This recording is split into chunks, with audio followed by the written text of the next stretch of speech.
Welcome back, fellow treasure hunters. I don't have any interesting ufological news for you today. The only mildly interesting thing that happened is Ross Coulthart revamping the theory that the Tic Tac video is Lockheed Martin technology. This theory has bounced around here and there before, but it seems there's little to nothing that proves this theory correct. As usual, that statement has thrown UFO Twitter into a tizzy. Now it's time for us to head back to one of our two favorite ranches in Utah. Will we get back to the digging? Will there be more government involvement? Or will we learn something that could reshape the history of the ranch as we know it? Let's see if we get any closer to getting out the bottom of the mystery at Blind Frog Ranch. After a quick hiatus episode that took everyone's focus away from their exploration, we're now back at it. Chad Ollinger and Josh Feldman head back to the large rock cairn they found at the end of Season 5, Episode 2, The Gold Ledger. Josh seems to think that part of the rock is missing.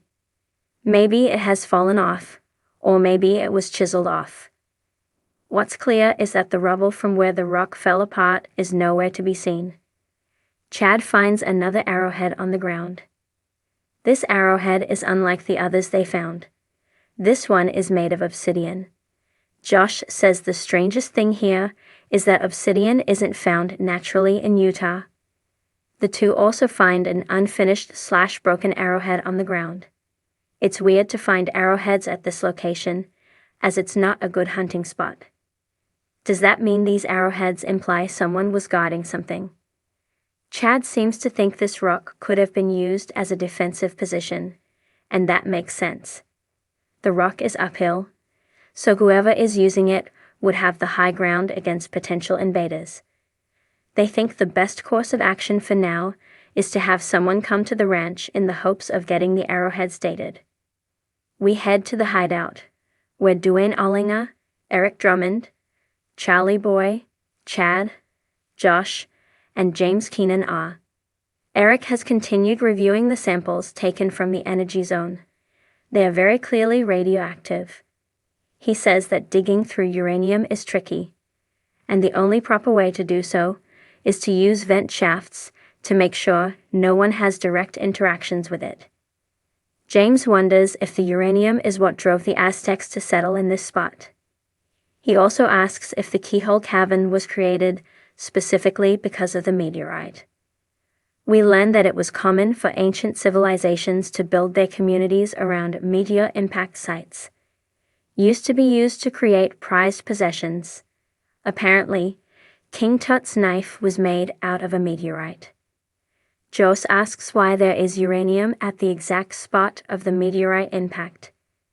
Eric responds by saying it's technically not uranium in the way most people are familiar with it. It's a yellowish powder called carnotite, which is a uranium-bearing ore. When the meteor landed, it created fractures in the earth, which, when filled with water, left uranium, carnotite, deposits behind. Eric thinks the next logical step is to look at previous samples he's taken from around the ranch to see if carnotite is found anywhere else. Duane says the uranium is a blessing because it provides more information. Chad fills the team in on the rock cairn and arrowheads, which we'll now refer to as the armory. Josh wants an expert to come and look at the arrowheads. James says he can call his friend Chris Bartle. USF Cest Chris Bartle, ancient civilizations expert, comes to the ranch later on. He joins the crew at the hideout. Chris used to oversee security at Skinwalker Ranch. His first confirmation is that the one arrowhead is definitely made out of obsidian. Moreover, it's museum-level quality. He confirms that the Aztecs used/traded obsidian. The narrator tells us that the richest deposits of obsidian were in Mexico, which is where the Aztecs built their empire. Chris continues. Obsidian was frequently used for ceremonial purposes, and this arrowhead probably comes from the Archaic period. This period spanned from 8,000 to 1,000 BC in North America. The Archaic period was characterized by the shift toward a wider range of food sources and advanced tools. They show Chris the smaller arrowhead.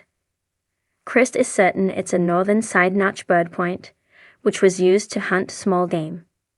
Interestingly, when placed side by side, the obsidian arrowhead and the northern side are completely identical in design. Josh and James head out to the armory. They begin setting up a perimeter and search grid. Josh starts to use his metal detector, while James sets up a Provinian screen for a more refined search. Quickly, Josh gets a hit on his metal detector. He unearths something that's definitely metal. James seems to believe this is a fired musket ball. Could this be from early colonizers? Join Josh and James at the armory. Josh shows them the newly found musket ball. Josh gets another hit on his metal detector. This time, he finds a fully intact musket ball. Could this have been the site of a mighty battle? Natives versus colonizers or Mormons? Eric is at the miner's shack, looking at some previous core samples. He's set up outside with a fabricated rock crusher. A piece of the core sample from the south gate is placed in, and Eric crushes it. Once dust, he puts it under a microscope and finds the typical hematite and malachite, but no uranium. The second sample yields some gold flakes, but nothing more. That's when Eric decides to test a sample from the open pit mine, seen in Season 4 Episode 5, Sacrificial Altar. He crushes the sample and sees the dreaded yellow powder. A quick use of the Geiger counter reveals it's radioactive. Does this mean there's another potential meteor impact site near the open pit mine? Later in the day, Eric and Chad head back toward the open pit mine. They're looking for either a cave entrance or anything that could lead us to believe there was a meteor impact. A quick look in the outcropping near the creek bottom reveals little. Eric eventually gets a hit on his metal detector for iron. He takes a few scoops of dirt and eventually pulls up an object. It's definitely made of iron, and it definitely looks like a meteor fragment. They keep walking a bit more when Eric finds the Holy Grail, a piece of shatter cone. Dr. Roger Blomquist, historian, comes to the hideout and meets with Chad, Charlie Boy, James, and Josh. We first met Dr. Blomquist in Season 4 Episode 4, The Skull. He's here to do a secondary look over the arrowheads and a first look at these newly discovered musket balls. Dr. Blomquist notices a sprue mark on the intact ball, which implies it was crafted alongside multiple other musket balls. Dr. Blomquist seems to think the balls could have been dropped due to something quick and violent happening. He says that the lack of rifling on the perfectly round musket ball implies it was used for muskets and not the younger, spiral-barreled rifles. This means it was used by the early Spanish or Mormons. The musket balls are made of pure lead, and while not hard to come across, you didn't leave musket ammo behind. Dr. Blomquist thinks there could have been a hasty retreat by whoever dropped them. But, to Dr. Blomquist's best idea, this is a Spanish musket ball. James asks if this could be the Spanish vis Native Americans. Chad follows up that question by asking if someone was trying to guard the entrance into the keyhole cavern.